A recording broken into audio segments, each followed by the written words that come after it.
Hello everyone, my name's Iman. Welcome back to my YouTube channel. Today we're going to be covering equilibrium. And to begin this lecture, I want to first make the distinction between kinetics and equilibrium. Kinetics and equilibrium are two fundamental concepts in chemical reactions that, while related, describe different aspects of a system. Kinetics is the study of reaction rates, which involves the speed at which a reaction proceeds. It's really concerned with the journey of a chemical reaction from reactants to products. And factors that affect the rate of reaction include the concentrations of reactants, the temperature, and the presence of a catalyst. On the other hand, equilibrium is concerned with the destination of a reaction. It describes the state at which the concentration of reactants and products have become constant due to the forward and reverse reactions proceeding at the same rate. And at this point, the system is said to be at equilibrium. So while kinetics tells us how fast a reaction will occur, equilibrium gives us information on the extent of the reaction or how much of the reactants will be transformed into products when the reaction is complete. With that, let's go ahead and focus on equilibrium. We're going to cover kinetics later in our playlist. Chemistry, it fundamentally explores how substances interact and transform into new substances. This transformation involves reactants turning into products. And most chemical studies focus on understanding the nature of these transformations, which can really vary greatly in their behavior and in their outcomes.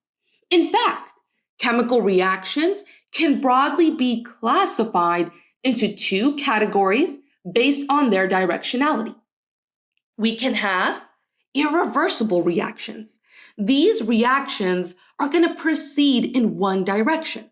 So once the reactants are converted into products, the reaction stops because the products do not readily convert back into the original reactants. An example is the combustion of gasoline, which releases energy and gases that do not easily reform into gasoline. Then there's reversible reactions. Reversible reactions do not proceed to completion. The products formed can react among themselves to then regenerate the original reactants. And this back and forth process can occur indefinitely. We are going to focus on reversible reactions in this lecture. And within the context of reversible reactions, chemical equilibrium is going to represent a state where the rate of the forward reaction, reactants converting to products, equals the rate of the reverse reaction, product converting back to reactants. And this balance results in the concentrations of both reactants and products remaining constant over time. And that defines the dynamic nature of chemical equilibrium. It is then crucial to understand that at equilibrium, reactions have not stopped. They continue to occur in both directions at equal rates. And this dynamic equilibrium is a key concept in understanding how chemical reactions can be influenced and controlled. Now that we understand equilibrium as this balance point where forward and reverse reactions occur at equal rates, the next step is to describe that balance mathematically. And this is where the law of mass action comes in. The law of mass action states that at equilibrium, the ratio of the concentrations of products to reactants is constant for a given reaction at a given temperature. And this principle is what allows us to write an expression for the equilibrium constant. So let's consider a generic reaction where A moles of reactant A and B moles of reactant B react together to form C moles of product C and D moles of product D. So we can write the following balanced chemical equation for this reaction. Here, the lowercase letters A, B, C, and D, they represent the stoichiometric coefficients in the reaction, and they indicate the proportions in which the reactants and products participate in the reaction. Now, according to the law of mass action, we can go ahead and write an equilibrium constant expression. It looks something like this, and this formula tells us that the equilibrium constant is the ratio of product concentrations raised to their stoichiometric powers divided by reactant concentrations raised to their stoichiometric powers. And one important thing to notice is that the coefficients from the balanced chemical equation, they show up as exponents in the equilibrium expression. So, what does this mean physically? At equilibrium, the forward and reverse reactions are happening at the same time. And that balance is reflected in this constant ratio of concentrations. And that ratio is the value of Kc. Further, the magnitude of the equilibrium constant, that indicates the extent to which a reaction will proceed. So if K is a large number, it means that the equilibrium concentration of the product is large. And so in this case, the reaction is written that it will proceed to the right. It's going to result in an increase in the concentration of products. If K is a small number, it means that the equilibrium concentration of the reactants is large. And so in this case, the reaction as written will proceed to the left, and that's going to result in an increase in the concentration of the reactants.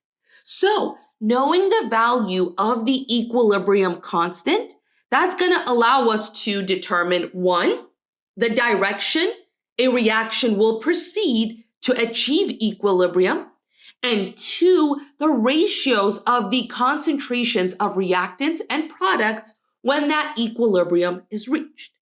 Now, there's one important rule you always need to remember when you're writing an equilibrium expression. Equilibrium constants are based on concentrations. Solids can't have concentrations, and neither can a pure liquid, as you'd need a solvent and a solute for it to count. So you will not include pure solids or liquids in your equilibrium expression.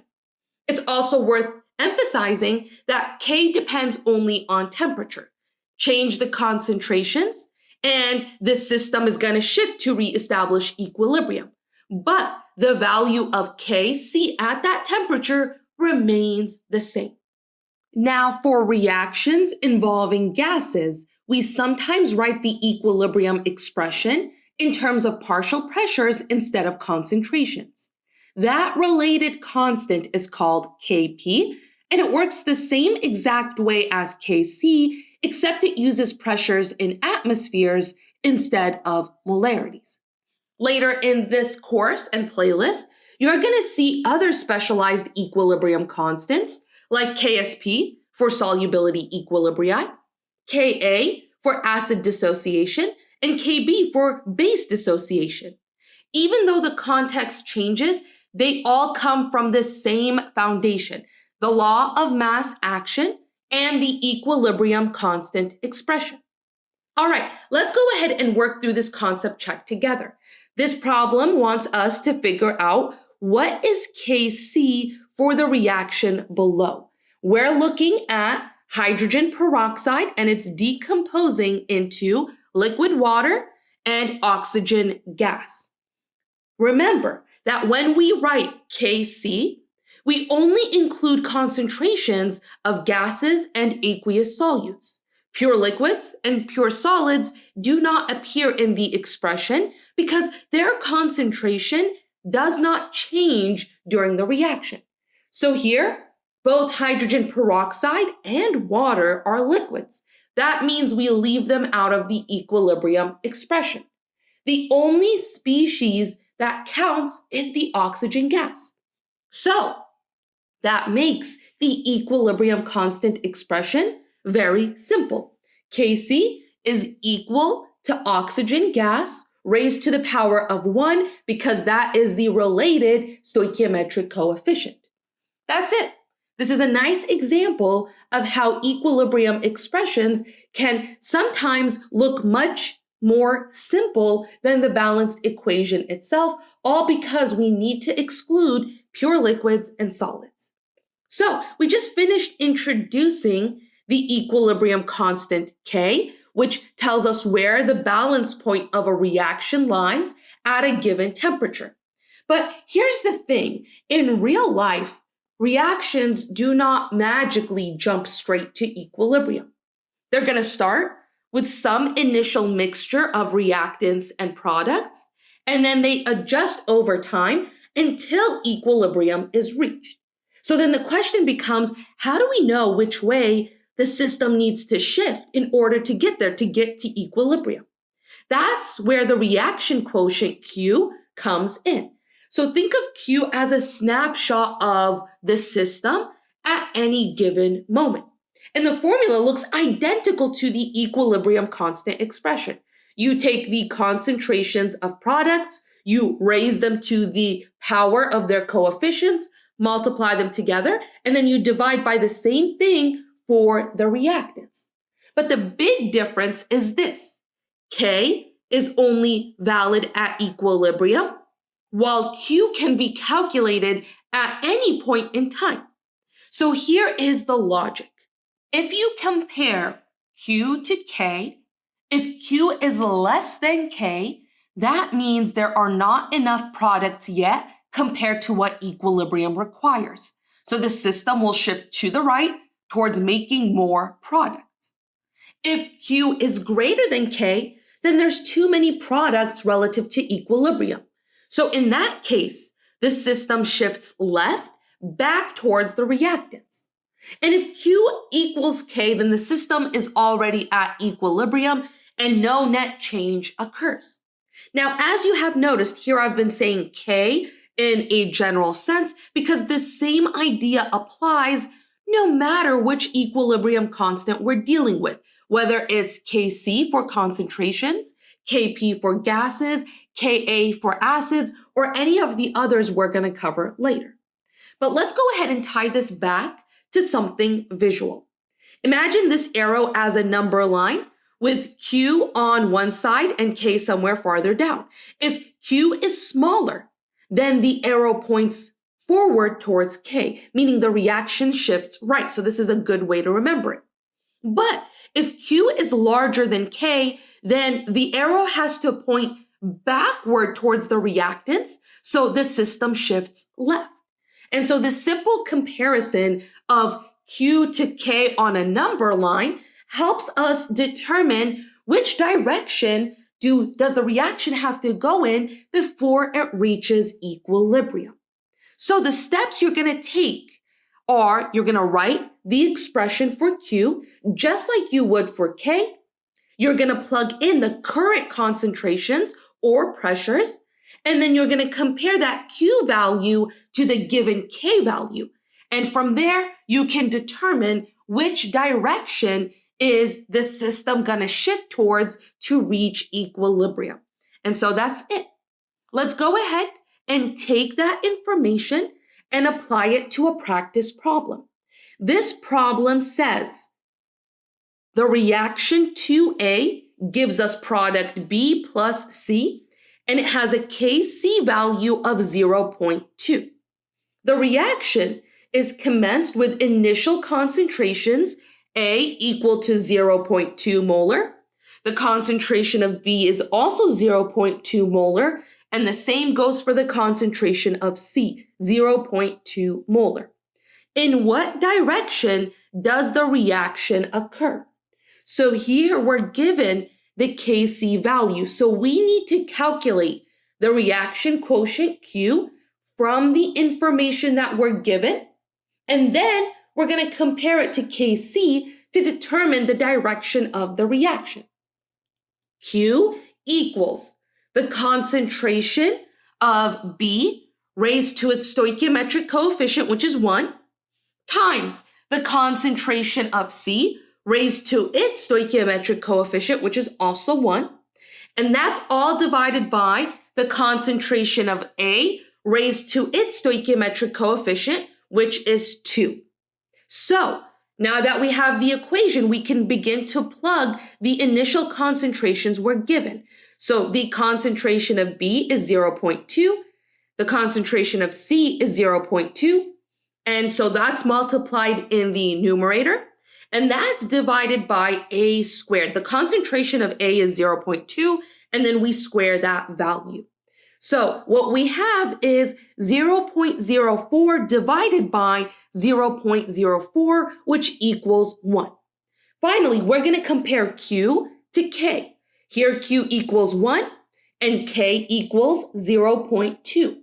Since Q is larger than K, that means that the system has too many products compared to where equilibrium should be. So the reaction is going to shift left towards the reactants to bring Q back down to match K. So the final answer is that the reaction shifts to the left. From here, we're going to move into a discussion on how to calculate equilibrium concentrations. And this is going to involve us introducing something called Rice tables. This topic is best taught using a guided example problem, so that's what we're going to do here. This problem asks, what are the concentrations, equilibrium concentrations, of a 0.15 molar solution of hydrogen cyanide? Hydrogen cyanide partially dissociates in water, and it gives us hydrogen ions and cyanide ions. We're also given the equilibrium constant K, that is equal to 4.9 times 10 to the negative 10. Now, when solving these kinds of problems, the very first thing you want to do is you want to write down the equilibrium constant expression. Notice here that we're not solving for K because it has already been given to us. Instead, we're going to set up this expression and work backwards from K to figure out what we actually care about, which is the equilibrium concentrations of the species involved. But before we can plug in numbers, we need to track what happens to the concentrations as the system moves from that initial state to equilibrium. And this is where the Rice table comes in. Rice is an acronym that stands for reaction, initial, change, and equilibrium. This table is an organized strategy for keeping track of concentrations. So let's walk through each step for our example problem. R is reaction. We're going to write out the balanced equation we were given. Hydrogen cyanide dissociates into hydrogen and cyanide ions. Then we do I, initial. At the start, we have 0.15 molar hydrogen cyanide and no hydrogen or cyanide ions yet. Then we have C, change. As the reaction proceeds, some hydrogen cyanide dissociates. We represent that unknown change as X. So since hydrogen cyanide is being consumed, its concentration is going to decrease by X. So we write minus X in our change box. And since hydrogen and cyanide are being produced, their concentrations are each going to increase by plus X. Now the coefficients in the balanced equation, they tell you the relative amounts that react and form. Since the coefficients in front of all of the reactants and products here are all 1, we simply write plus X or minus X. Then we can move to E, equilibrium. Now we combine the initial concentration with the change. So for hydrogen cyanide, it's going to be 0.15 minus X. And for both the hydrogen and cyanide ions, they're going to be just X at equilibrium because they start off with 0 plus X. 0 plus X can just be written as X in simple form. Now that we have our table, we can return to the equilibrium constant expression. So for the system, K equals the concentration of hydrogen raised to its stoichiometric coefficient, which is 1, times the concentration of the cyanide ions raised to their stoichiometric coefficient, which is also 1, and that's all divided by the concentration of hydrogen cyanide raised to its stoichiometric coefficient, which is 1. Now we have values from our equilibrium row in our table, we're going to take those and we're going to plug them into our K expression. So now in the numerator, we have X that replaces our concentration for hydrogen ions, and we have X that replaces our concentration for cyanide ions. And in the numerator, those two multiply out, so we get X squared. In the denominator, we're going to replace the concentration of hydrogen cyanide with 0.15 minus X. And so now we can simplify K is equal to X squared divided by 0.15 minus X. And since we know what K is equal to, we can write that this expression is equal to 4.9 times 10 to the negative 10. Now here is where an important tool comes in. This tool is called the 5% approximation rule. This rule says that if the change in concentration X is less than 5% of the initial concentration, then we can assume that the initial value has not changed significantly. In other words, if X is really, really small compared to 0.15, then we can write 0.15 minus X as just approximately 0.15. Now, this is valid in our problem because notice that K is very, very small, meaning the system barely dissociates. So we can go ahead and apply the 5% rule, and the denominator becomes simply 0.15. So that gives us X squared divided by 0.15. That's equal to 4.9 times 10 to the negative 10. Then solving for X, we're going to get that X is equal to 8.6 times 10 to the negative 6 molar. And the way we solved for X is we multiplied both sides by 0.15, and then we took the square root. Now that value of X, that is the equilibrium concentration of our hydrogen ions and our cyanide ions. This is what X is equal to, so we can go back to our table and replace our equilibrium line. For hydrogen and cyanide, X is equal to 8.6 times 10 to the negative 6 molar. Now to find the equilibrium concentration of hydrogen cyanide, that is just 0.15 minus X, which is 8.6 times 10 to the negative 6 molar. It's essentially still really close to 0.15 molar since the change was so small, since X is so small. Now, if you ever come across a problem where the 5% rule does not apply, then you would have to solve the quadratic equation to be able to calculate what X is equal to. Also, if you are unsure if you should apply the approximation, then you can just solve using the quadratic formula and play it safe. Let's actually see this in effect by solving the following problem. This problem asks for the following reaction if Kp equals 2, and we start with 2 atmospheres of hydrogen bromide, how much hydrogen gas will there be at equilibrium? So our reaction is diatomic bromine reacts with hydrogen gas to give us 2 moles of hydrogen bromide. The first thing we should notice is that diatomic bromine is a liquid, so it does not appear in the equilibrium expression. That means our Kp expression is simply the pressure of hydrogen bromide squared divided by the pressure of hydrogen gas. Now let's set up our Rice table. Initially, we have 0 atmospheres of hydrogen gas and 2 atmospheres of hydrogen bromide. Because we only have product at the start, the system will shift to the left to form reactants. So let's define the change as plus X for hydrogen gas forming and minus 2X for hydrogen bromide disappearing. Here we're just following the coefficients. Then at equilibrium, the pressure of hydrogen gas is X and the pressure of hydrogen bromide is 2 minus 2X. And again, remember the coefficients tell you the relative amounts and proportions that react and form. Now we can plug these into our equilibrium expression. We're given in the problem that Kp equals 2. That equals the pressure of hydrogen bromide squared, which is 2 minus 2x squared, and that is divided by the pressure of hydrogen gas, which is x.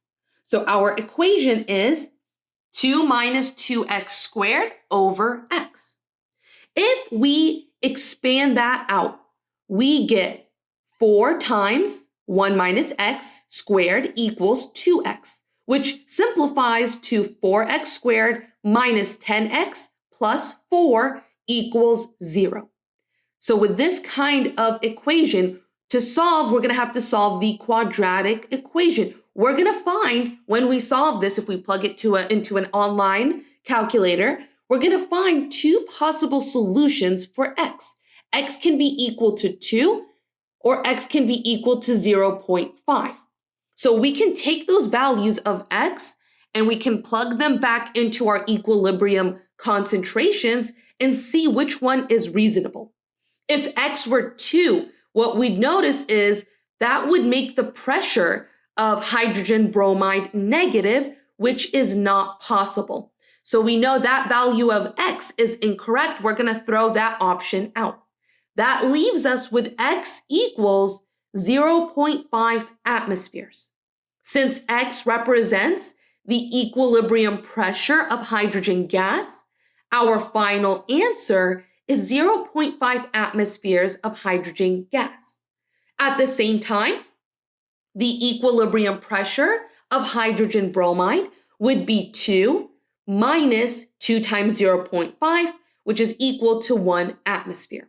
And we can go ahead and check ourselves. We can plug those values back in, and Kp equals 1 squared divided by 0.5, which equals 2. That's exactly the value we were given. So everything checks out. And with that, we've completed this lecture. I hope it helps. Let me know if you have any questions, comments, concerns down below. Other than that, good luck, happy studying, and have a beautiful, beautiful day.